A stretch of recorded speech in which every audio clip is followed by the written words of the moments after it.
उन सबको जो ऑनलाइन जुड़ चुके हैं, जय मसीह की, प्रेज द लॉर्ड एंड शलोम।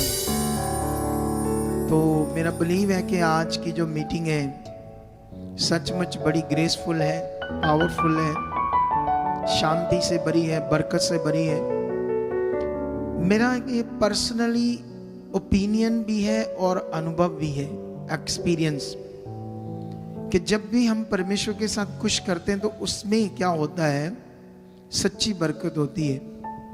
अब बिलीवर के ऊपर डिपेंड करता है कि वो इस तरह से विश्वास बनाता है या नहीं बनाता, क्योंकि अगर बनाता है ऐसा विश्वास तो वो बरकत को फील करेगा, वो आशीष को पाएगा और प्रेजेंस को फील करेगा। प्रार्थना करो परमेश्वर के सामने आज के वचन के लिए कि परमेश्वर जो कुछ आज अपना वचन दे उसे हम पकड़कर आगे बढ़े।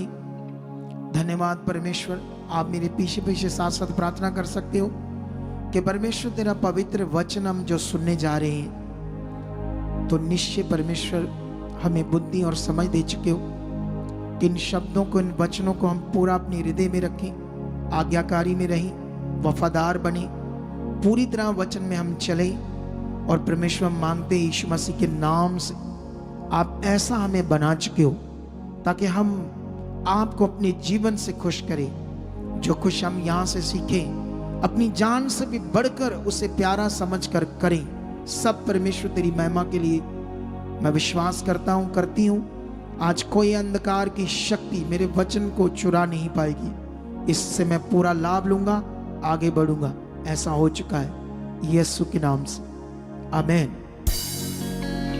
तो अभी आप लोगों ने, जैसे आप बिलीवर्स हो और ये लोग जो बैठे हैं ये सेवक लोग हैं, पास्टर्स, ठीक है। तो याद रखना, मैं एक चीज आपको समझाना चाहता हूं, चाहे आप बिलीवर हो चाहे आप पास्टर हो, लेकिन सबसे पहले वचन तो सबको पूरा करना पड़ेगा। जैसे मैं मैन ऑफ गॉड हूं तो मैं भी अपनी जिंदगी में वचन को पूरा करता हूं। इन दिनों में मैं काफी बड़ी प्रेयर में हूं क्योंकि मुझे कुछ बड़ा करना है, बहुत कुछ बड़ा करना है। मेरी एक डिजायर है, वो जो दुनिया में मैं पूरी करना चाहता हूं परमेश्वर के साथ, तो उसे परमेश्वर पूरा करवा चुका है। लेकिन साथ साथ आपने ध्यान रखना है कि सेवक लोगों को भी, कि ये भी रेगुलर बने। अगर ये रेगुलर बने रहे तो इनकी कलीसियाएं बड़ी बढ़ेगी, इनकी मिनिस्ट्रीज बढ़ जाएगी। वैसे मैं प्रेयर तो इनके लिए करता हूं, इन दिनों में बड़ी और भी खास कर प्रे करने लगा हूं मैं। लेकिन मेरा विश्वास है कि इनको प्रैक्टिकली परमेश्वर के भवन में आना पड़ेगा कंटिन्यू, ताकि ये लोग भी अच्छे से परमेश्वर की इच्छा में बढ़ सके, ठीक है। तो आज मेरे पास जो टॉपिक है वो पिछली बार जो मैंने दिया वही है, लेकिन इसमें कई सारी नई बातें, गुलामी से आजादी। सबसे पहले बाइबल के अंदर जो गुलामी शब्द है ये क्या है, ये बड़ा विषय हमारे लिए, कि जो गुलामी की बात परमेश्वर कर रहे हैं वो क्या चीज है गुलामी जिससे हमें छूटना है। एक्चुअली ये गुलामी जो है ये है हमारी सोच, हमारी समझ, हमारी बुद्धि, ये गुलाम थी। कितनों को बात समझ आती है? आपकी सोच, समझ, बुद्धि ये गुलाम थी शैतान की, दुष्ट की। किसकी वजह से? आपके ब्लड के अंदर एक वायरस था, उसकी वजह से। जैसे कोरोना वायरस आया, इसी तरह हमारे खून में एक वायरस आया, उस वायरस का नाम था सिन वायरस। तो ये जो सिन वायरस था, जिसे हम कहते पाप का वायरस, जो हमारे ब्लड में था, इसके कारण नेगेटिविटी ने, दुष्ट ने हमारी सोच, समझ, बुद्धि को क्या कर लिया? गुलाम बना लिया। हम ये गुलाम थे। अब ये जो गुलामी थी ये खतरनाक विषय था, खतरनाक। और जानते ये यीशु में आने के बाद भी लोग इसके गुलाम होते हैं, इसीलिए वो अच्छा जीवन नहीं जी पाते, इसीलिए उनकी अच्छी जिंदगी नहीं होती। आप जानते हो जब मनुष्य ने पाप किया, आदम ने, उसकी पत्नी ने, दोनों ने, तब पृथ्वी श्रापित हुई, मनुष्य श्रापित हुआ, और जिसके कारण उनके ब्लड में पाप आया और जिससे उनकी सोच, समझ, बुद्धि सब गुलाम होगी। हमारी उंगली को गुलाम नहीं किया, हमारी चमड़ी को गुलाम नहीं किया शैतान ने, हमारे बालों को गुलाम नहीं किया।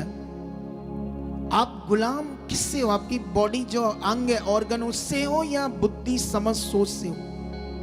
बुद्धि समझ सोच से। ये दुनिया जो है पत्थर को, मिट्टी को, जानवरों की पूजा कर रही है, ये सोच, बुद्धि समझ गुलाम है उनकी। इसी से परमेश्वर आपको आजाद करना चाहता था। इसके लिए कुछ वचन मैं आपको दूंगा आज, लेकिन इसके मैं 2 पार्ट आपको मार्च में फिर दूंगा, क्योंकि मार्च तक मुझे क्या करना पड़ेगा, और कुछ चीजें रीड करनी है। ये मेहनत का काम है। ये वचन नॉर्मल नहीं होता जो आपको दिया जाता है, लेकिन आप उसे लेते कैसे हो ये आपके ऊपर डिपेंड करता है कि हम लोग इतनी मेहनत से जो वचन को लेते हैं खुदा से, उसे उतना बड़ा दर्जा देना होगा। अगर उतना बड़ा आप दर्जा दोगे तो फिर जिंदगी कुछ अलग होगी, फिर उसका मजा कुछ अलग होगा, फिर जिंदगी जीने का नजरिया कुछ अलग होगा। आप जानते हो, आप कब अपनी सोच, समझ, बुद्धि में गुलाम हो जाते हो, कई बार आपको समझ नहीं लगती, सेवक भी हो जाते हैं सच्ची। इसीलिए ये बड़ा विषय हमारे लिए, ठीक है। तो अभी मैं आपको, फिर उस समय जब पाप बढ़ रहा था तो परमेश्वर ने क्या किया, एक टेम्परेरी सॉल्यूशन दिया मनुष्यों को। टेम्परेरी सॉल्यूशन उसे बोलते हैं मोसेस लॉ, ऐसे बोलते हैं इंग्लिश में, लेकिन उसको सही से अगर और समझेंगे तो ये कहते हैं मूसा के द्वारा व्यवस्था। वैसे जो व्यवस्था शब्द होता है, इसका मतलब होता है प्रबंध, किसी चीज की व्यवस्था करना, किसी चीज को इंतजाम करना, क्या करना। तो ये जो मूसा के द्वारा परमेश्वर ने व्यवस्था दी, और जानते जो से ऐसी वो व्यवस्था थी, जैसे अभी आप चर्च आते हो, कभी नहीं आते, कभी बात मानते, कभी नहीं मानते। उस समय जो ऐसे नहीं करता था, उसको मौत थी, उसके लिए मौत। सोचो कैसी सख्त व्यवस्था थी, कैसा सख्त मनुष्यों के विरोध में कानून था। कितनों को बात समझ आती है? लेकिन याद रखो, वो व्यवस्था दी, पर उससे कोई छुटकारा नहीं था बुद्धि समझ से। जो बुद्धि, सोच, समझ गुलाम थी उस समय लोगों की, उससे भी छुटकारा नहीं था। लेकिन एक्चुअल में उनको आत्मिक ज्ञान समझ नहीं आना था उस समय, क्योंकि अभी तक यीशु मसीह पैदा नहीं हुआ था। क्योंकि यीशु मसीह का जो भविष्यवाणी तो हो चुकी थी पूरी पृथ्वी को छुटकारा देने की, लेकिन उससे छुटकारे का जो प्रैक्टिकली नियम यीशु मसीह ने अपनी बॉडी से करना था, वो तो पेंडिंग था।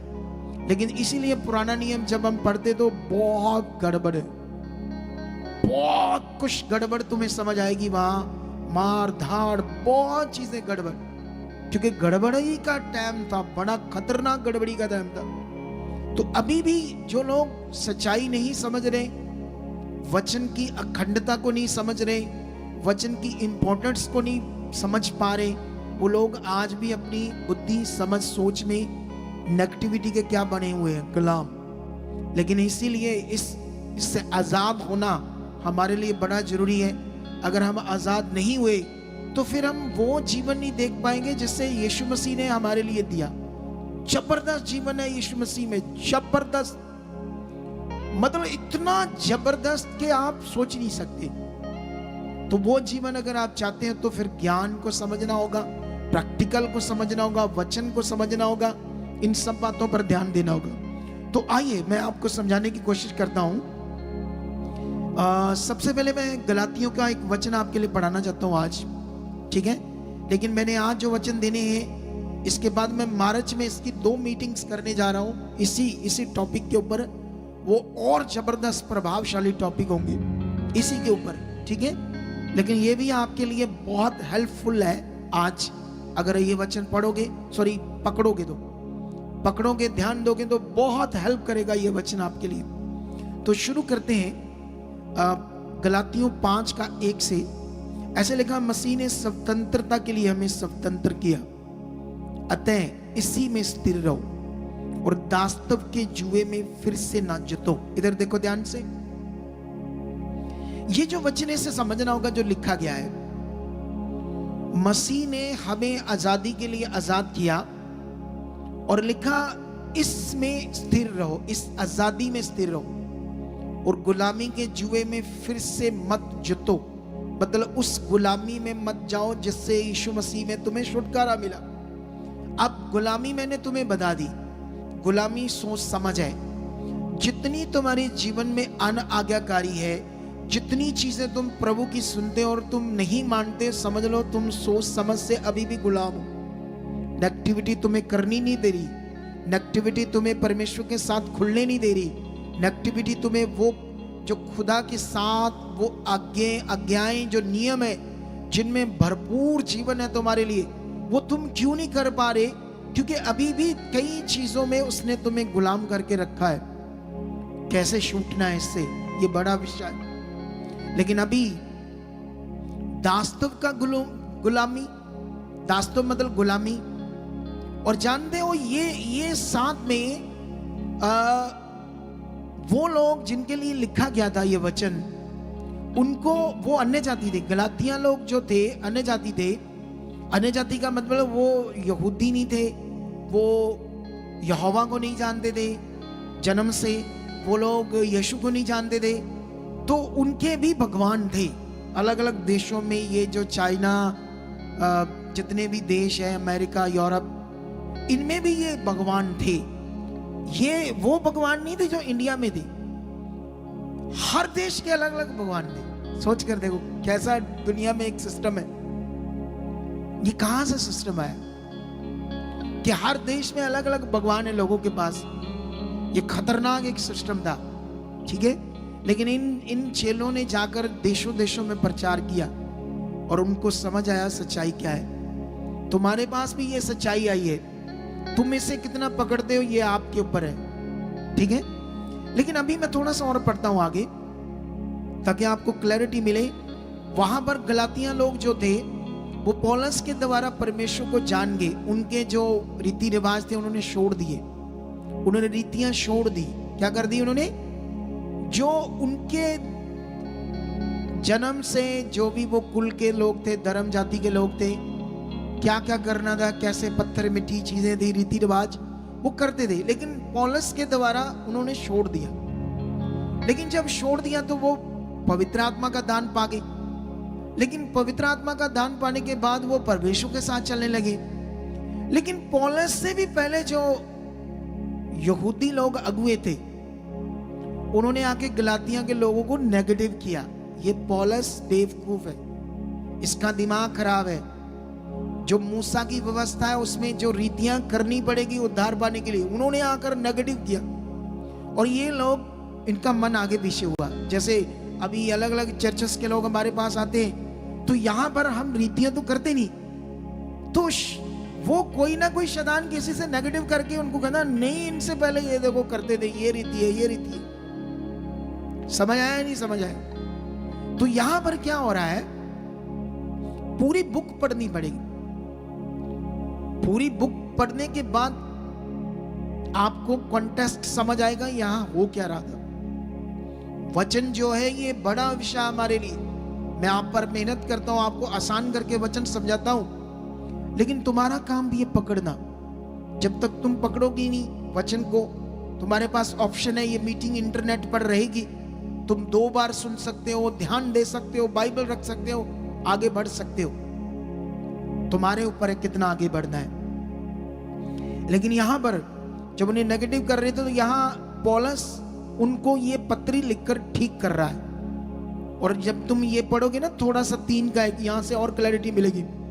3 की 1 में लिखता है, निर्बुद्धि गलातियों, किसने तुम्हें मोह लिया? मोह लिया मतलब तुम्हें हिप्नोटाइज कर दिया अपनी बातों से। कई आज भी हो जाते हैं कई परमेश्वर के बच्चे हिप्नोटाइज शिक्षाओं के पीछे लगकर। और किसके पीछे नहीं लगते? खुदा के पीछे नहीं लगते, इंसानों के पीछे लग जाते हैं। कभी सफल नहीं होंगे जब सही से सीखेंगे नहीं तो। लेकिन यहां पर लिखा, तुम्हारी तो मानो आंखों के सामने यीशु मसीह क्रूस पर दिखाया गया। ये अटर्नली अंडरस्टैंड करवा दिया था उसने यीशु को, यीशु का काम क्या था, वो क्यों आया था, ये बात लगी। अटर्नली आंखों से दिखाया गया, मतलब इतना अंदर से उन्हें समझ आ गई थी, फिर भी शैतान ने उनकी जिंदगी में काम किया। मैं तुमसे केवल ये जानना चाहता हूं कि तुमने पवित्र आत्मा को क्या व्यवस्था के कामों से या विश्वास के समाचार से पाया? क्या तुम ऐसे निर्बुद्धि हो कि आत्मा की रीति से आरंभ करके अब शरीर की रीति पर अंत करोगे? आत्मा से जीवन को शुरू करके अब इन यहूदियों के पीछे लग के ये रीति रिवाज मटीरियलिस्ट चीजों को पकड़कर अपनी जिंदगी को फिर से जियोगे। वो समझा रहा है, कितनों को बात समझ आती है। लेकिन मुझे वापस इस वचन पर आना है। मैंने तो वो आपको समझाया कि गलातियों को, लोगों को ये पत्री लिखी क्यों गई, लेकिन उसके बाद 5:2 में लिखा, देखो मैं पौलुस तुमसे कहता हूं कि यदि खतना कराओगे, खतना भी एक शरीर के साथ रीति थी। क्या थी? खतना भी क्या था? शरीर के साथ एक चाकू से थोड़ा सा शरीर को काटना। समझ आया कि नहीं समझ आया? एक रीति थी। कहता अगर खतना कराओगे तो मसीह से तुम्हें कुछ लाभ ना होगा। फिर भी मैं हर एक खतना कराने वाले को जताए देता हूं कि उसे सारी व्यवस्था माननी पड़ेगी। तुम जो व्यवस्था के द्वारा धर्मी ठहरना चाहते हो, मसीह से अलग और अनुग्रह से गिर गए हो। कोई भी रीति तुम्हें धर्मी नहीं ठहरा सकती, कोई भी दुनिया की रीति और यीशु मसीह की। तुम यीशु मसीह के बलिदान के द्वारा, उसके कर्म के द्वारा, और तुम जो विश्वास करते हो उस कर्म के ऊपर कि हाँ प्रभु ने मेरे लिए किया, हाँ उसने मुझे पाप से छुड़ाया, हाँ उसने कोड़े खाकर मेरी बीमारियों को खत्म किया, हाँ उसने लहू बहाकर मुझे पाप से, मौत से छुड़ाया, ये उसने काम किया। ये है आपका विश्वास, यही आपके लिए जीवन है। अगर आप इस विश्वास से भटक कर किसी भी तरह की मटीरियलिस्ट चीज को पकड़कर सोचो मेरी हीलिंग होगी, मेरी डिलीवरेंस होगी, मेरी चंगाई होगी, तो तुम गुलाम बन जाओगे अपनी सोच समझ बुद्धि में। असल चीज नहीं कर पाओगे, असल चीज तुम्हें करनी होगी। कितनों को बात समझ आती है? फिर तुम बड़े जीवन को देख नहीं पाओगे। लेकिन यहां पर वो कहता व्यवस्था, व्यवस्था मतलब वही रीतियां। कहता तुम व्यवस्था से धर्मी ठहरना चाहते हो तो मसीह से और अनुग्रह से गिर गए हो। मसीह से और अनुग्रह से गिर गए हो, क्योंकि आत्मा के कारण हम विश्वास से, पवित्र आत्मा के कारण विश्वास से आशा की हुई धार्मिकता की बाट जोते हैं। कितनों को बात समझ आती है? शे में लिखा, मसीह यीशु में ना खतना और ना खतना रहत कुछ काम का है, परंतु केवल विश्वास जो प्रेम के द्वारा प्रभाव डालता है। अब तुम्हें यह समझना होगा जो मैं तुम्हें समझाने की कोशिश कर रहा हूं। मैं अभी तुम्हें यह पॉइंट समझा दिया, लेकिन अभी मैं वापस जाऊंगा पुराने नियम में, न्यायों की पुस्तक में। तुम्हारे लिए न्यायों की पुस्तक में जाना क्यों जरूरी है? क्योंकि वहां पर मैं तुम्हें कुछ ऐसे पॉइंट समझाने वाला हूं जो तुम्हारे लिए जबरदस्त इंपॉर्टेंट है समझना। जोर से बोलो हालेलुया। अब मूसा और यहोशू मरने के बाद अब उनके ऊपर कोई बड़ा भविष्यवक्ता नहीं है पुराने नियम में, लेकिन परमेश्वर न्यायों की पुस्तक जो कम से कम सैकड़ों सालों का रिकॉर्ड है, सिर्फ अकेली न्यायों की पुस्तक सैकड़ों सालों का क्या है वो रिकॉर्ड। मैंने चेक नहीं किया, अभी मैंने रीड नहीं किया, ऐसे चेक नहीं किया कि कितने सैकड़ों सालों का रिकॉर्ड है। मैं आने वाले दिनों में आपको बता दूंगा, लेकिन सैकड़ों सालों का रिकॉर्ड है।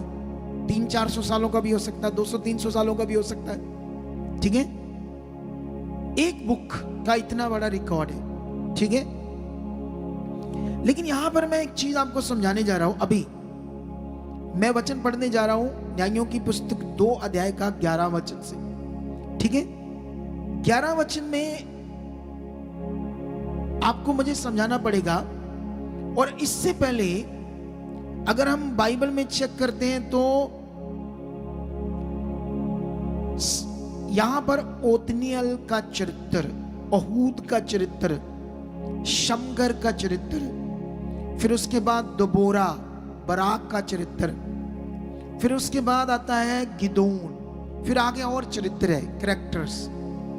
ये उन्हीं की तरह परमेश्वर ने लोगों को खड़ा किया जैसे मूसा, यहोशू, अपने लोगों को ट्रैक पर रखने के लिए, सीधे रास्ते पर रखने के लिए। जो मूसा के द्वारा व्यवस्था आई है उसके बीच में बने रहने के लिए उन शारीरिक रीतियों को करते रहना पड़ेगा और परमेश्वर के साथ हर नियम में बने रहना पड़ेगा। कितनों को बात समझ आती है? जो भी उस समय दिए थे, लेकिन वो टेम्परेरी सॉल्यूशन था, पक्का सॉल्यूशन नहीं था। लेकिन यहां से बताता हूं, जब यहोशू मर जाता है उसके बाद क्या होता है मैं आपको समझाता हूं। 2:11 से लिखा, इसलिए इजरायली वह करने लगे जो यहोवा की दृष्टि में बुरा है। सुनो, जैसे माता पिता है ना, माता पिता तो उनके बच्चे, अगर बच्चे बाहर बुरी संगति रखते हैं, फ्रेंड्स बनाते हैं या नशा करते हैं तो वो बिगड़ गए। कल को माता पिता रोकते हैं उन्हें तो वो झगड़ा करते, तुम अच्छे नहीं हो। अपने किसी दोस्त की मम्मी को मिलते, डैडी को मिलते, वो तो उनके नहीं है माता पिता, तो वो प्यार से बातें करेंगे, तो वो बोलेंगे वो बड़े अच्छे हैं, वो बड़े अच्छे हैं, वो तो कुछ नहीं कहते। समझ आया कि नहीं समझ आया? लेकिन इसी तरह जिसने हमें पैदा किया है वो जानता है आपके लिए नाश क्या है। नाश से आपको बचाना चाहता है परमेश्वर, क्योंकि नियम है, जीवन परमेश्वर के साथ है और परमेश्वर के लॉ के साथ है। और जो परमेश्वर ने मनुष्य के लिए जीवन का काम पूरा किया पृथ्वी पर, अगर मनुष्य को उसकी समझ नहीं है तो वो नाश हो जाएगा पाप करते करते। पाप परमेश्वर की जगह किसी और चीज को देना और उसकी भक्ति करना, ये सबसे बड़ा पाप है। उसके बाद पाप की तो हजारों टाइप आ जाएगी। लेकिन यहां पर क्या लिखा है? 2:11 में लिखा है, इसलिए इजरायली वह करने लगे जो यहोवा की दृष्टि में बुरा है और बाल नामक देवताओं की उपासना करने लगी। और वह अपने पूर्वजों के परमेश्वर यहोवा को, जिन्हें मिस्र देश से निकाल लाया था, त्याग कर प्राय देवताओं अर्थात आसपास के लोगों के देवताओं की उपासना करने लगे और उन्हें दंडवत किया, उनकी भक्ति करने लगे और यहोवा को रिस दिलाई। वह यहोवा को त्याग कर बाल देवताओं और अश्तारोत देवियों की उपासना करने लगे। इसलिए यहोवा का कोप इजरायलियों पर भड़क उठा और उसने उनको लटेरों के हाथ में कर दिया और वो लटेरे उन्हें लूटने लगे।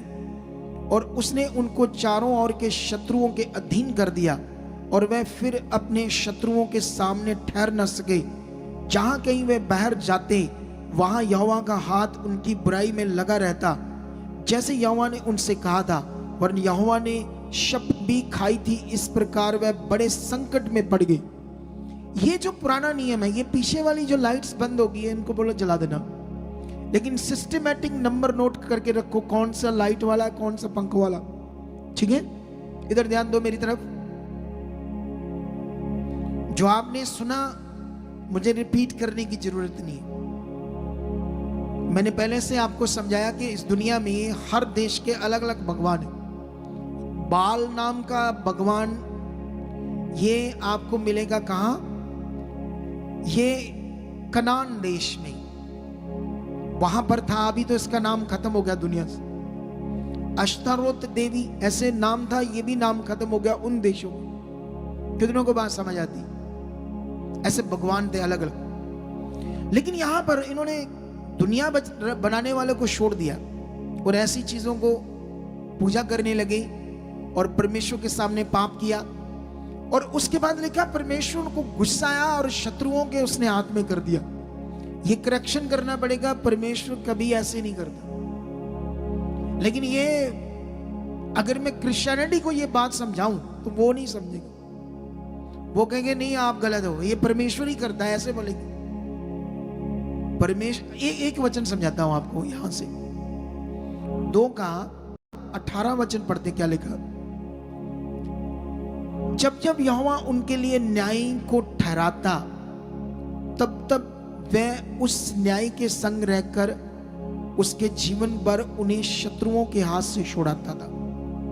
न्याय मतलब जो उन्हें सही से परमेश्वर के मार्ग पर चलाए और परमेश्वर से यूज करता था युद्ध करने के लिए, शत्रुओं से और अपने लोगों को बचाने के लिए।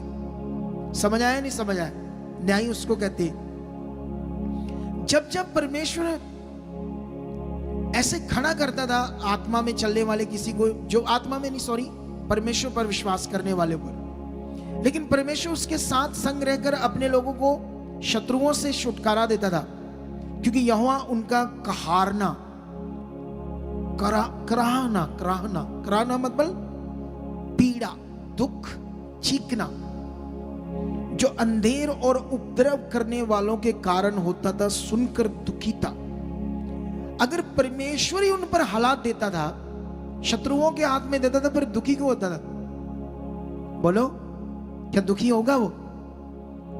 आप जब जब परमेश्वर से दूर होंगे तो शैतान को मौका आपकी जिंदगी को नष्ट करना, आपकी जिंदगी को बर्बाद करना।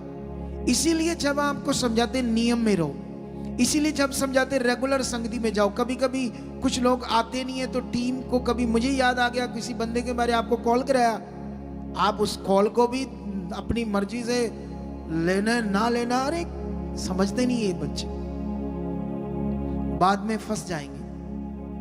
कितनों को बात समझ आती? लेकिन वो दुखी होता था। परंतु जब न्यायी मर जाता, तब वह फिर पराये देवताओं के पीछे चलकर उनकी उपासना करते और उन्हें दंडवत करते और अपने पुरखाओं से अधिक बिगड़ जाते थे और अपने बुरे कामों और हठीले चाल को नहीं छोड़ते थे। यही थी सोच समझ बुद्धि की गुलामी। जो वो गुलाम थे, इससे कभी बाहर ही नहीं आ पा रहे थे इजरायली लोग। शरीर में रीति रिवाजों के साथ चलकर तो परमेश्वर के साथ चलते थे अपने फायदे के लिए, लेकिन जब न्याय मर जाता था तो फिर गड़बड़ हो जाती थी। क्या ऐसी जिंदगी जीनी हमने भी? बोलो, क्या ऐसी जिंदगी हमें जीनी है जैसे अभी भी मसीह में कुछ लोग जीते? मसीह में आज भी लोगों का स्वार्थ है, आज भी परमेश्वर के साथ सिर्फ ये मतलब है काम, सब कुछ आ जाए, कोठियां आ जाए, घर आ जाए, गाड़ियां आ जाए। क्या सिर्फ तुम इन चीजों के लिए परमेश्वर से चलते हो, या असल विषय को समझना चाहते हो?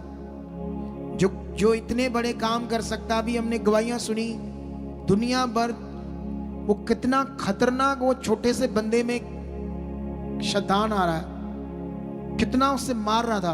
वो फौजी भाई उसकी बेटी को कैसे शैतान मार रहा था, उसका पेस मेकर मशीन और वो क्या कहते हैं उसको, स्टेंट डलने वाले थे, लाखों रुपए लगने वाले थे। ऐसी ताकत प्रकट करके परमेश्वर आपको दिखा रहा मैं हूं, लेकिन आपकी मन की आंखें खुलनी चाहिए, आपका दिल खुलना चाहिए, आपका रिश्ता बढ़ना चाहिए। दौड़ दौड़ कर, अगर 10:30 बजे संगति चल रही थी सर्दियों में, तो 10 बजे आ जाओ, प्यार है तो फिर आप गुलाम नहीं हो, आप अपनी समझ में, सोच समझ में। अगर आपकी सोच समझ बुद्धि गुलाम है तो आप कभी भी परमेश्वर का वचन अच्छे से पूरा नहीं करोगे। परमेश्वर का वचन पूरा करना मतलब लाभ, बड़ा लाभ, बड़ी बरकत, और ये बढ़ती जाएगी बरकत, बढ़ती जाएगी बरकत। कितनों को बात समझ आती? लेकिन यहां पर मैं कुछ जल्दी जल्दी आपको समझाना चाहता हूं कि कैसे ये शैतान इनको अपना गुलाम बना रहा था और ये लोग गड़बड़ कर रहे थे। मैंने तुम्हें पुराने नियम से समझाया, ये वो लोग हैं जिन्होंने मिस्र की बर्बादी देखी, परमेश्वर को देखा, फिजिकली इन लोगों ने देखा। तुमने फिजिकली परमेश्वर को नहीं देखा। जानते, जब परमेश्वर इन्हें छुड़ाकर लेकर जा रहा था मिस्र की गुलामी से, तो रात को इनके आगे खंबा बनकर, आग का खंबा चलता था, आग का खंबा, जैसे वो क्या कहते हैं, वावरोला होता नहीं, वावरोला घूमता है और उसका खंबा सा बन जाता है। जैसे दूसरे देशों में वो एस्ट्रोनॉट, पता नहीं क्या बोलते इंग्लिश में है, टॉर्नेडो, वो जो बनता है धूम, उसका हवा का ऐसे खंबा सा बन जाता है, ऐसे खंबा बनकर इनके परमेश्वर आगे आगे चलता था, आग का खंबा बनकर, और दिन को बादल से छाया करता था। कितनों को बात समझ आती है? इन लोगों ने परमेश्वर को फिजिकली देखा, तुमने नहीं देखा अभी, लेकिन फिर भी देखकर, वो मिस्र इतना पावरफुल देश था, उसकी मिलिट्री पावर इतनी तगड़ी थी। मिलिट्री पावर की बात कर रहा हूं उस समय मिस्र की। एक मूसा है बस, और परमेश्वर उसको इस्तेमाल कर रहा है छुड़ाने के लिए।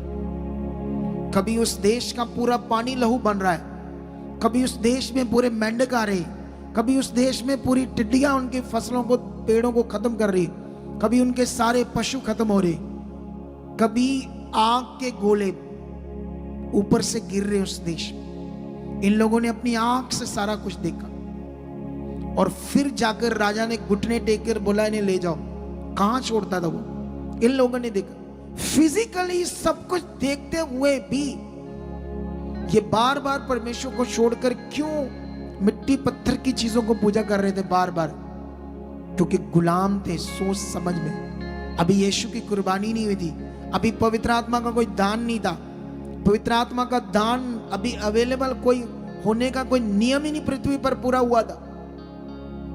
कितना बड़ा ज्ञान है आपके लिए, कितनी बड़ी समझ की बातें हैं। और फिर अगर हम डक्के डोले खाने वाली जिंदगी जीते, आगे पीछे जिंदगी जीते, तो फिर कैसे भला होगा?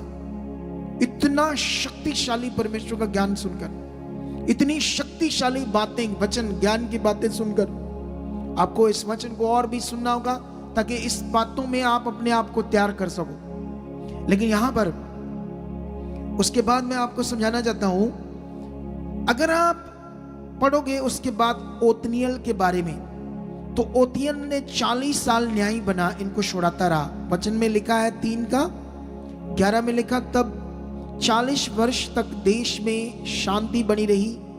तब कंजी का पुत्र ओतनियल मर गया। और जैसे बढ़ता है, और 12 में लिखा, 3:12 में लिखा है, तब इस्राएलियों ने फिर यहोवा की दृष्टि में बुरा किया। जैसे वो छुड़ाने वाला मर जाता है, अगर आज एक अगुआ आपको छुड़ा रहा है, वो मर जाता है। मर जाने का मतलब 2 तरह का मरना है, एक तो रियल में मर गया, एक आत्मिक जिंदगी में मरा हुआ अगुआ है, बुराई करता है, सब गंदे काम करता है, शारीरिक अगुआ भी। आप कौन सा उसे जानते हो कि ये आत्मिक है कि शारीरिक है? आप तो दूर से देख रहे हो ना उसको, वो वचनों से आपको समझा रहा है, लेकिन खुद वो गलत है, खुद शारीरिक है, खुद उसका विश्वास गड़बड़ है, तो वो आपको छुड़ा नहीं सकता, आपकी जिंदगी को अच्छा नहीं कर सकता। कितनों को बात समझ आ रही है? ये बड़ा विषय है आपके लिए। लेकिन यहां पर जब जब न्याय मरता था, फिर लोग वही गड़बड़ चीज कर रहे थे, वही गड़बड़ जो मैं समझा रहा हूं आपको। लेकिन यहां पर अगर आप पढ़ते जाओगे, तो बोरा के बारे में, बराक के बारे में पढ़ोगे, तो औरत को परमेश्वर ने इस्तेमाल किया अपने लोगों को छुड़ाने के लिए।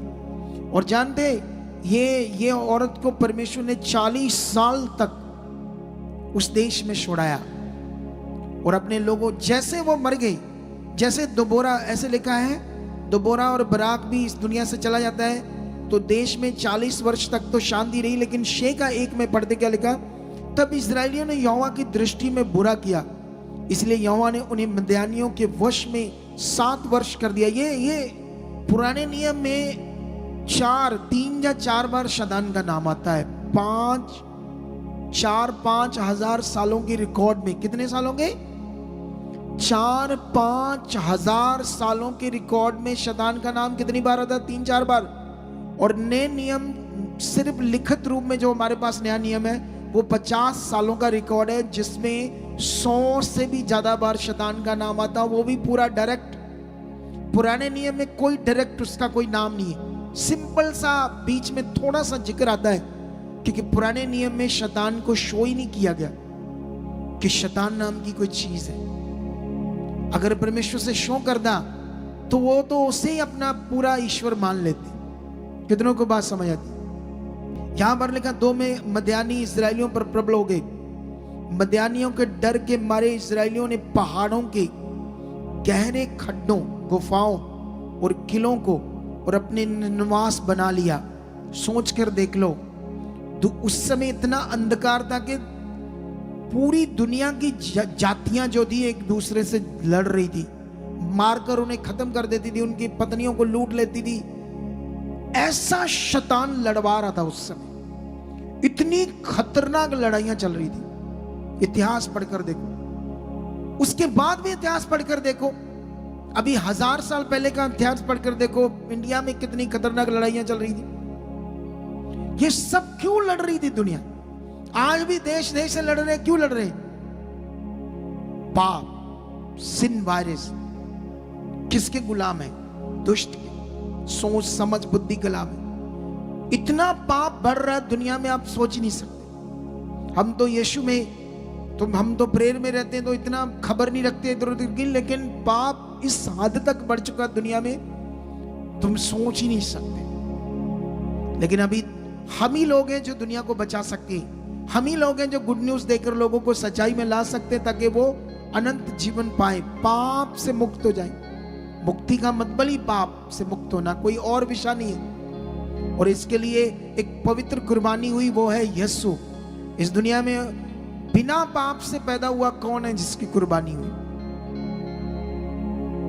समझ आया नहीं समझ आया?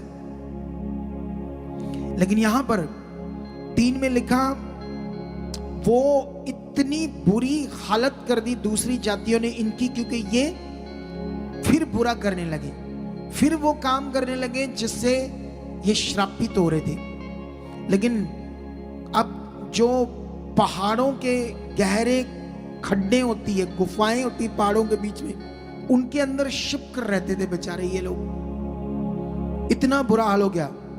जब जब इजरायली बीज बोते, तब तक मिद्यानी और अमालेकी और पूर्वी लोग उनके विरुद्ध चढ़ाई करके, जब ये अपनी फसल बीजते थे खाना खाने के लिए, क्योंकि जिंदा कैसे रहेंगे बिना खाने से, तो वो दूसरी जातियां आकर क्या करती थी? 4 में लिखा, अज्जा तक छावनी डालकर भूमि की उपज नष्ट कर डालते थे, और इजरायलियों के लिए ना तो कुछ भोजन वस्तु और ना भेड़ बकरी, ना गाय बैल और ना गधा छोड़ते थे, क्योंकि वह अपने पशुओं और डेरों को लिए हुए चढ़ाई करते और टिड्डियों के दल के समान बहुत आते थे, और उनके ऊंट भी अनगिनत होते थे, और वह देश को उजाड़ने के लिए उसमें आया करते थे। और मिद्यानियों के कारण इजरायली बड़ी दुर्दशा में पड़ गए। तब इजरायलियों ने यहोवा की दुहाई दी। कितनों को बात समझ आती? क्या तुम अपनी सोच बुद्धि समझ में गुलाम रहकर तब परमेश्वर के पास सही चलोगे, या तब आओगे जब आप हालात में आओगे, या आत्मा में गुलामी से मुक्त होकर उसके प्यार में बढ़ोगे, उसकी इच्छा में बढ़ोगे? कितनों को बात समझ आती? क्योंकि जितना बढ़ोगे, जितना नजदीक होंगे, उतनी जबरदस्त जिंदगी होगी, उतना जबरदस्त रोशनी का जीवन होगा। कितनों को बात समझ आती है? तो इसीलिए ये बात सीख लो। क्यों ये बार बार फंस रहे थे? क्योंकि ये गुलाम थे उस समय। यीशु की अभी कुर्बानी नहीं हुई थी, अभी पवित्र आत्मा का कोई दान नहीं था। समझ आया नहीं समझ आया? फिर गिदोन उठता है, गिदोन को स्वर्गदूत दर्शन देता है, गिदोन को वो शूरवीर कहता है। गिदोन कहता है, कहां शूरवीर? यहोवा ने तो हमारी सुधि नहीं ली, लेकिन उसने बताया वो तुम्हें यूज करना चाहता अपने लोगों को छुड़ाने के लिए। अगर उसने मुझे खड़ा किया तो आपको छुड़ाने के लिए। आपका काम है सीरियस रहना, आपका काम है संगति को सुनना, आपका काम है लगातार मीटिंग में आते रहना, आपका काम है, क्योंकि जब आपको परमेश्वर छूता है, जब आपके काम होते हैं, तो वो आपको कितना ऊंचा और आगे ले जा सकता है, ये आपको पता होना चाहिए। आत्मा में, ज्ञान में, वचन में, आज्ञाओं में। कितनों को बात समझ आती? अगर ये बात हमें अच्छे से समझ नहीं है, तो फिर वो आपकी बुद्धि और समझ को आपको गुलाम बना लेगा, फिर से आपको संसार में ले जाएगा, फिर से आप टपोरी काम करोगे, गड़बड़ काम करोगे, आपकी जिंदगी को वो नष्ट करेगा, बीमारियों से, हालातों से, दुष्ट। लेकिन परमेश्वर के पास हमारे लिए जीवन है। हम कितनी गवाहियां आज देख रहे थे, कितने बड़े काम आप सुन रहे थे आज। याद रखो, ये बड़े काम, बड़ी गवाहियां परमेश्वर की प्रेजेंस को दर्शा रहे, परमेश्वर की होंद को बता रहे कि वो जिंदा खुदा है। धन्यवाद प्रभु, मैं बढ़ चुका हूं। धन्यवाद प्रभु, मेरा मन खुल चुका है। ये जो मैं ज्ञान सुन रहा है इसमें मैं पूरा कर रहा हूं। लेकिन अभी हम जाएंगे वचन में, इसका 8 का लगभग ये वचन मिलेगा हमें 28। ये न्यायों की पुस्तक, ऐसा लिखा है, इस प्रकार मिद्यानी इजरायलियों से दब गए। किससे? गिदोन के कारण। बीच में जो देखोगे तो बड़ा युद्ध है, पूरी तरह से हरा दिया गिदोन के द्वारा इजरायलियों ने। वो इजरायलियों जो खड्डों में और गुफाओं में छुप कर मर मर कर जिंदगी जी रहे थे, लेकिन जब इसने वचन पूरा किया, किसने? गिदोन ने। इसको परमेश्वर ने यूज किया और सारे देश को छुड़ाया। लेकिन यहां पर ऐसे लिखा है, इस प्रकार मिद्यान इजरायलियों से दब गया और फिर सिर ना उठाया। और गिदोन के जीवन भर अर्थात 40 वर्ष तक देश चैन से रहा। अगर 29 से पढ़ोगे तो वो मर गया। कौन? गिदोन। उसके बाद पढ़ना, फिर वही गड़बड़, जैसे आज लोग गड़बड़ कर रहे। आज भी गड़बड़ गड़बड़ गड़बड़ जीवन जीते हो तो नेगेटिविटी आपके जीवन को स्टॉप करती है। परमेश्वर के साथ आपकी आशीषों को स्टॉप कर देती है। जो कुछ आपके लिए लाभ, चीजें, बरकत, आशीषें उसने रखी है, उस पर वो स्टॉप लगाता है और आपके जीवन को गड़बड़ करता है। इसीलिए सतर्क रहो, इसीलिए चौकस रहो, इसीलिए लगा जागते रहो, ध्यान दो, मैं परमेश्वर के साथ। इन बातों पर तुम्हें अभी बढ़ने की जरूरत है और ज्यादा। ये साल है इस मिनिस्ट्री का सबसे बड़ा साल है। ये भविष्यवाणी हो रही है। इस साल जो परमेश्वर आपको वचन देगा उस पर आपको फोकस बनाना होगा। इस साल जो वचन है उस पर आपको ध्यान देना होगा और अपने आप को इंप्रूव करना होगा परमेश्वर के साथ। अपने आप को अंगीकार करना होगा, मेरा विश्वास बढ़ चुका, मेरा मन बढ़ चुका, मैं खरा वफादार बन चुका, मैं हर नियम, हर आज्ञा खराई से पूरा कर रहा हूं, मैं ऐसा बन चुका। ऐसे आपको अंगीकार, ऐसे आपको प्रैक्टिकल करना पड़ेगा। अपनी प्रार्थनाओं में हमने प्रेयर पिलर शुरू किया, रोज 7:30 बजे उसमें बनो, अपने आप की उन्नति करो। देखना बीमारियां हवा में उड़ जाएंगी, बड़े बड़े मार्ग खुल जाएंगे यीशु मसीह के नाम से। लेकिन यहां पर मैं आपको जल्दी जल्दी लेकर जाना चाहता हूं रोमियो की पुस्तक में, ठीक है? यहां से थोड़ा सा ज्ञान देना चाहता हूं, ज्यादा नहीं, क्योंकि मैं चाहता नहीं ज्यादा लेट हो, ठीक है? इसका मैं चाहता हूं 3 चैप्टर में। यहां आपके लिए कोई बात है जो आपको समझानी बड़ी जरूरी है। अगर 3 का 20 पढ़ोगे तो ऐसे लिखा, क्योंकि व्यवस्था के कामों से कोई प्राणी उसके सामने धर्मी नहीं ठहरेगा, इसलिए कि व्यवस्था के द्वारा पाप की पहचान होती। पुराने नियम में परमेश्वर ने कहा चोरी नहीं करना, तो व्यवस्था में ये लिखा था। तो वो बात से उन लोगों को पता चला, अच्छा चोरी करना गलत है, लालच नहीं करना, व्यवस्था में लिखा था। लेकिन व्यवस्था में और भी बड़ी रीतियां थी, जानवरों का बलिदान करना, मटीरियलिस्ट चीजों के साथ परमेश्वर के सामने कुछ चीजें ऐसी करनी, बहुत चीजें थी। 616 आज्ञाएं थी पुराने नियम की व्यवस्था में, और कठिन भी बड़ी थी, कुछ सख्त बड़ी थी। जरा सी गलती और मौत, ऐसे था पुराना नियम। कोई दया नहीं थी, कोई अनुग्रह नहीं था पुराना नियम। लेकिन व्यवस्था के कामों से कोई परमेश्वर के सामने धर्मी नहीं ठहर सकता था। लेकिन 21 से पढ़ते क्या लिखा, परंतु अब व्यवस्था से अलग परमेश्वर की वह धार्मिकता प्रकट हुई है जिसकी गवाही व्यवस्था और भविष्यवक्ता देते। पुराना नियम एक ऐसी धार्मिकता की गवाही दे रहा था, पुराना नियम, कि परमेश्वर पृथ्वी पर अनुग्रह करेगा, कुंवारी से एक बच्चा पैदा होगा और परमेश्वर पूरी दुनिया को छड़ाएगा। पहले से ये भविष्यवाणियां, पहले से वचनों में ये लिखा गया था परमेश्वर क्या करने वाला है।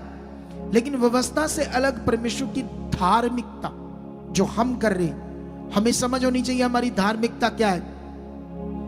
और धार्मिकता से, व्यवस्था से अलग धार्मिकता प्रकट हुई जिसकी गवाही व्यवस्था और भविष्यवक्ता देते, अर्थात परमेश्वर की वह धार्मिकता जो यीशु पर विश्वास करने से सब विश्वास करने वालों के लिए है।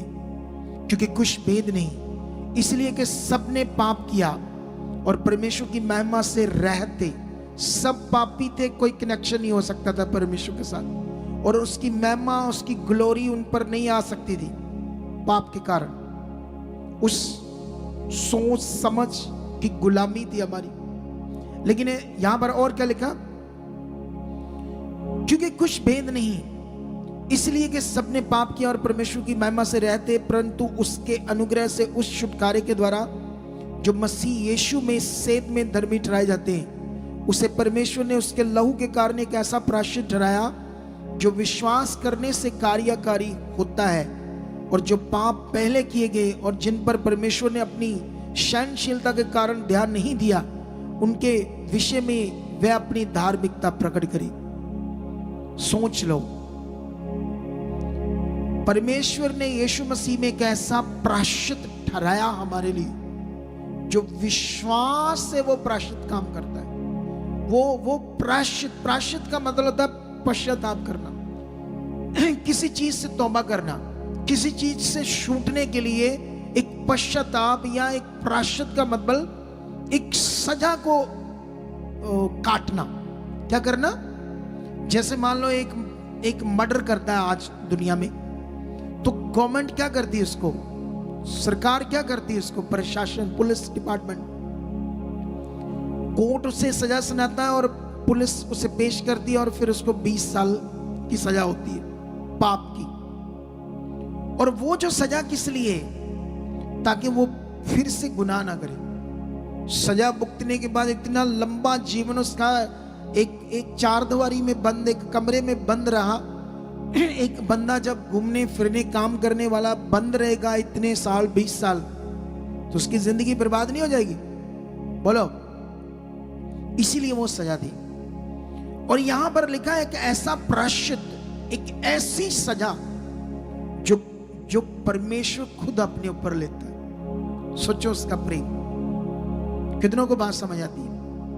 और खुद अपने ऊपर लेता है वो सजा, जिसमें वो अपनी धार्मिकता को प्रकट करता है। आपके पापों के कारण अपनी धार्मिकता को प्रकट करता है, जिसमें वो आपको सेध में जीवन देता है, विश्वास करने से, वापस परमेश्वर के पास आने से। कितनों को बात समझ आती है? 26 में लिखा, वरन इसी समय उसकी धार्मिकता प्रकट है, जिससे वह आप ही धर्मी ठहरे, और जो यीशु पर विश्वास करे उसका भी धर्मी ठहराने वाला हो। लेकिन अभी इस वचन को मैं अगर बहुत लंबा ले जाऊंगा तो आपकी समझ से बाहर हो जाएगा, लेकिन मैं शॉर्ट में समझाना चाहता हूं। इधर देखो ध्यान से।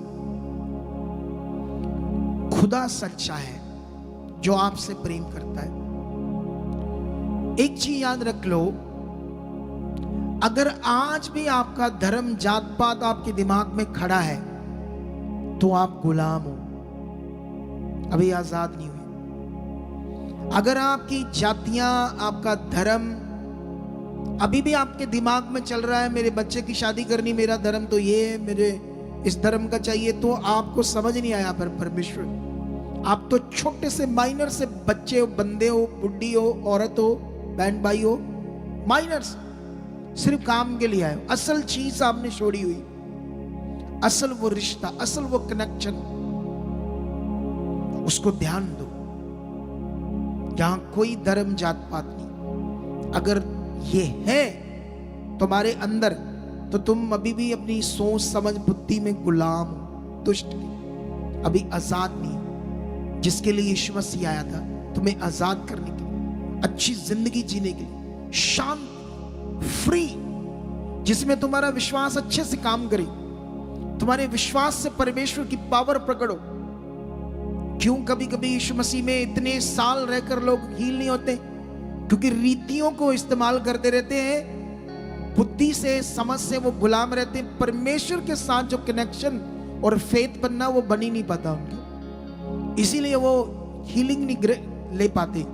हम क्यों इतने लोगों को हील कर पा रहे हैं? हम क्यों ऐसे लोगों को जो इतने पुराने प्रभु में चलते हैं और उनकी डिलीवरेंस कराते हैं? सही ज्ञान की वजह से, सही शिक्षा के कारण, सही फेथ की समझ के कारण। और जो मैंने तुम्हें समझाया है, अब जो प्रबंध है वो पवित्र आत्मा का प्रबंध है। और पवित्र आत्मा क्या करेगा? आपकी सोच समझ बुद्धि को आजाद कर देगा। यही एक तरीका है।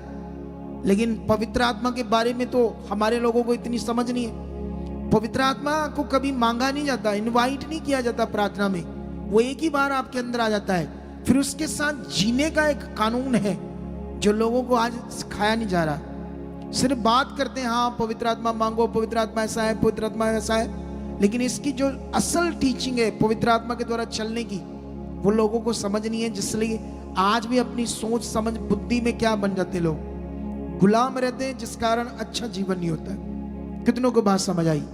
तो ये डीपली चैप्टर था आज आप लोगों के लिए। क्या आपको समझ आया? क्या पुराने नियम में जैसे वो परमेश्वर की फिजिकल ताकत को देखने के बाद, फिजिकल मतलब उन्होंने अपनी आंख से ऐसा कुछ देखा था जिसे देखकर भी वो बार बार परमेश्वर से दूर हो रहे थे, क्योंकि नेगेटिविटी इस हद तक काम कर रही है, आज भी काम कर रही है, लेकिन जो आत्मा से नहीं चलते। इसीलिए कुछ लोग इतनी बड़ी चंगाई लेने के बाद भी परमेश्वर के साथ अच्छे से नहीं चलते, इतना बड़ा काम लेने के बाद भी फिर अपने कामों में लग जाते हैं, क्योंकि बुद्धि बंद कर देती नेगेटिविटी, ताकि जो अगले लाभ उन्हें ना मिले।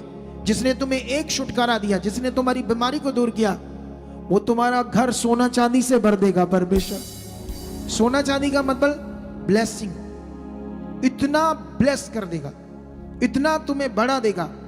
तो इसीलिए इस वचन को आज पकड़ लेना कि मुझे खरा बनना है, वफादार बनना है, हालात कैसे भी हो, सिचुएशन कैसी भी हो, खत्म हो जाएगी, बस बढ़ते जाओ, ध्यान दो, परमेश्वर के नजदीक बनते जाओ, उसकी इच्छा में बढ़ते जाओ, अंगीकार कर दो। ये नहीं है, इन गवाहियों को याद करो, जितना हालात है, लेकिन आप संगति में अगर बन गए वो हालात जाना है।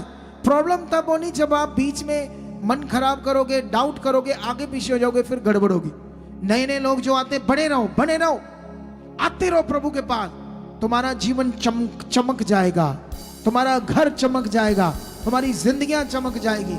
और ये कहानी नहीं है, सच्चा वचन है परमेश्वर का, इसका लाभ सच्चा होगा, इसका फल सच्चा और पावरफुल होगा। कितनों को बात समझ आती है?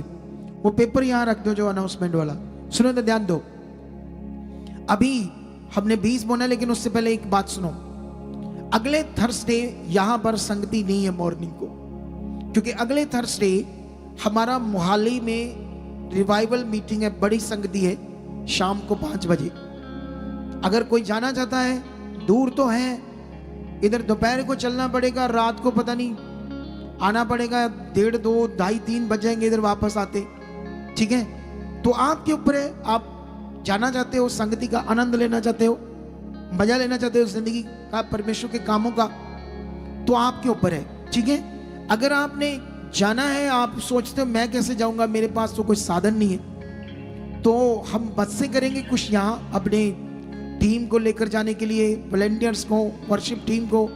तो उनमें अगर आप लिखाओगे कि मुझे भी जाना, मैं किराया दूंगा अपना, तो किराया कितना होगा ये आपको बता देंगे। अगर आप जाना चाहो तो लिखा सकते हो, क्योंकि अगले थर्सडे दिन को मीटिंग नहीं होगी, रात को वहां होगी मोहाली में, ठीक है? समझ आया कि नहीं समझ आया? और आपने जो भी अलग अलग स्टेट्स के लोग हैं, उस मीटिंग को देखना, शेयर करना है, ताकि उसमें कैसे परमेश्वर मुझे यूज करेगा।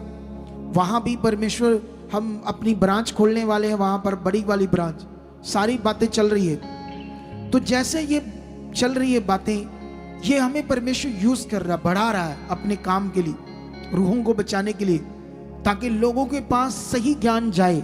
अगर परमेश्वर के साथ मेरी शिक्षा खरी है, जो शिक्षा मेरे पास खुदा से आई है, दुनिया को जरूरत है ना इसकी, तो एक दिन दुनिया की सबसे बड़ी ये मिनिस्ट्री होगी आपकी आंखों के सामने। और जिन लोगों ने इसको छोड़ दिया होगा, वो बाद में पछताएंगे, कितनी बड़ी गलती होगी। हमारी तो एक पोस्ट थी यहाँ, हमारा तो एक लेवल था यहाँ, हमने ठोकर मारी थी परमेश्वर की सच्ची मिनिस्ट्री को, बाद में पछताएंगे वो लोग। और ये आपकी आंख के सामने होगा, 100% होगा, क्योंकि ये जो ज्ञान है ये इतना बड़ा है जो मैं आपको दे रहा हूं, और ये सब पवित्र आत्मा के द्वारा आ रहा है।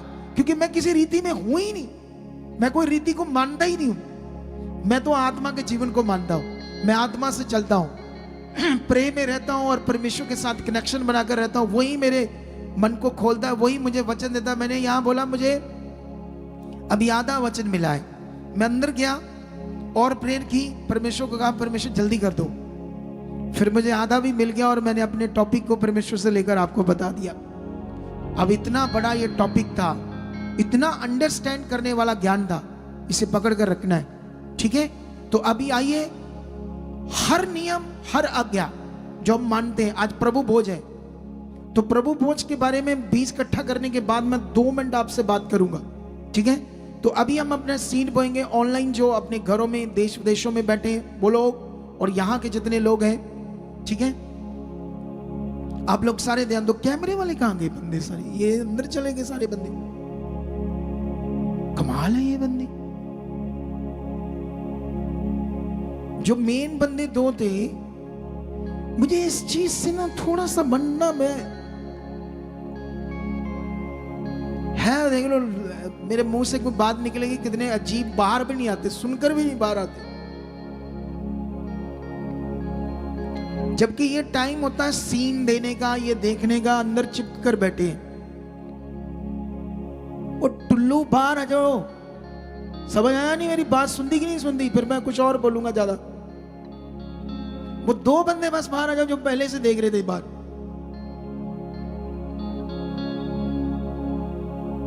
उन्हीं को भेजो, वापस आ, उन्हीं को भेज, दोनों को। शर्म आती है बाहर आने में उनको कि लोगों को दिखेंगे कि हमारी बात हो रही है। इधर दो ध्यान मेरी बात पर। तो अभी आप लोगों ने क्या करना है यहां पर, ठीक है। अब आपने जो करना है उस पर बड़ा ध्यान देना पड़ेगा आपको, ठीक है। जो खरा रहेगा ना, खरा परमेश्वर के साथ अपनी सेवा में, उस पर अनुग्रह आएगा। याद रखना, जो खरा रहेगा, क्योंकि मैं अपनी जिंदगी में खुदा के साथ खरा रहा, खरा। ये सीन देते रहना पड़ेगा, काम करते रहना पड़ेगा, रेगुलर ध्यान देते रहना पड़ेगा, क्योंकि ये किसी मनुष्य का काम नहीं है। किसका काम है? ये खुदा का काम है, खुदा का। दिल जान से भी बढ़कर इसे करना होगा। इधर देखो ध्यान से। आप खुदा के घर में आते हो, दिल जान से भी बढ़कर आओ, सोच समझ से भी ज्यादा बढ़कर आओ, इतने सच्चे दिल से उसके पास आओ। ये करो आप, सबको ये करने की जरूरत। हालेलुया। कितनों को बात समझ आती है? तो इन बातों पर आपने ध्यान रखना है। अभी ये हमारी सोसाइटी के अकाउंट्स नंबर है जो बस 1-2 महीनों में बदलने वाले हैं, जो मैं पहले से आपको बोलता आ रहा था। ये सच ना रिश्ता है। सोसाइटी का नाम HDFC bank, Kotak Mahindra bank. इसे आप स्क्रीनशॉट ले लो, दोनों बैंकों की QR कोड भी स्क्रीनशॉट ले लो। और साथ में ये व्हाट्सएप नंबर है, और उन अकाउंट से और QR कोड में तो पूरे भारत से डाल सकते हो, बाहर से नहीं। ये व्हाट्सएप नंबर है, आप इस पर मैसेज छोड़ोगे, मेरी निगरानी में आपको रिप्लाई मिलेगा। और साथ में ये 2 व्हाट्सएप नंबर है, नहीं ये नंबर ही है, व्हाट्सएप नंबर भी है, नंबर भी है। फॉरेन के लोगों के लिए हेल्पलाइन नंबर, और पहले वाला नंबर जो था, जो सीट बोना चाहते हैं फॉरेन से, तो उस नंबर पर जब मैसेज छोड़ोगे तो मेरी निगरानी में आपको रिप्लाई मिलेगा। और बाकी सारे नंबर भारतीय लोगों के लिए हेल्पलाइन नंबर है। तो अभी दिन साफ हो गए, तो इसका मतलब दिन साफ हो गए तो फिर हम प्रभु के घर में आते, तो फिर आप नॉर्मल, जितनी मर्जी ठंड हो, बारिश हो, मुझे खुदा के घर में जाना है, वचन लेना है, नियम पूरा करना है, आज्ञा माननी है। डबल व्यू कर सकते हो, ये भी तुम्हें बताना पड़ेगा। सुनो देखो ध्यान से, मेरी बात समझ रहे कि नहीं समझ रहे आप लोग? तो ये सीखना आपने, वचन पूरा करना है, सबसे पहला दर्जा परमेश्वर को देना है, ठीक है। तो आइए हम अपना सीड बोएंगे, ये भी एक आज्ञा है। इस बीज के नियम में अगर खड़े बनोगे, अपना दशमांश, अपना 10वां हिस्सा, अपना बीज, अपना सीड, अपनी ऑफरिंग, अपना ताइथ वफादारी से निकालोगे, तो इसका बाइबल में पढ़कर देखो वचन क्या लिखा है। जितना बोगे उतना काटोगे, जितना ज्यादा बोगे उतना काटोगे, कम बोगे कम काटोगे। वचन में लिखा वो तुम्हें बोने के लिए बीज देगा। बोने के लिए बीज कौन देगा तुम्हें? बोलो, परमेश्वर देगा। ये बोने के लिए तुम्हें कौन देगा? अगर मनी नहीं है बोने का तो वो कैसे आएगा?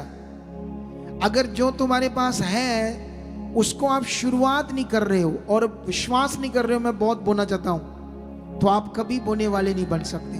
अगर आपके घर में 3 लाख महीने का आता है, आपका बच्चे फॉरेन में 4 लाख आता है, तो वो 20 लाख तक भी जा सकता है। लेकिन कंजूस हो, 20 खा रहे हो अपना, जो बोना था जिससे 20 आना था, तो फिर कैसे आप 20 वाला फल ले पाओगे?